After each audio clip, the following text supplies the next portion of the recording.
Doon kam, doon kam.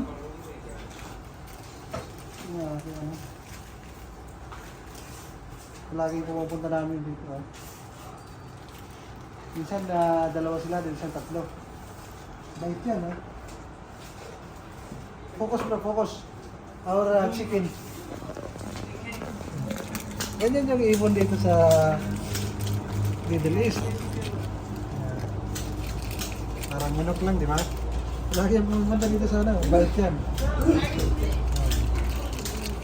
Pag ang ibon hindi hinahunting, hindi ginagawa ang ulam, parang manok din yan. Bigyan ko ng biscuit.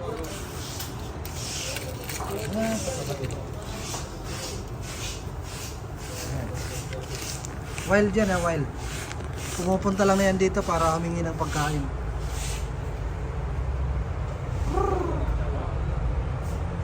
So yan, pakita ko lang sa inyo yung ating kaibigan ibon. Yung ating kaibigan, basta't kumain ako doon sa likod din. Pag lunch, lumalapit yan, binibigyan ko yan ng kanin. Kumakain ng biscuit, oh. Pag malalaki, hindi niya manunok. Yun na, babay na sa ating mga subscriber. Bait ng ibon na ito, lumalapit talaga sa akin, oh. Kaya nasanay na siya na binibigyan ng palagi ng pagkain, kaya lalapit talaga siya.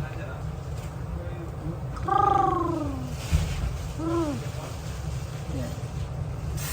Pero kung sa Pilipinas ito, nako, tinirador na ito. Ginawa na itong barbecue. Yan, oh. Medyo maulan kasi ngayon dito. Mag-change weather na naman siguro. So yan, natrabaho muna ako. Dito lang yan sa aming trabahoan, no? Yan. Yan, nagagawa ko. Yan yung pintuan palagi, palaging lumalapit para manghingi ng pagkain.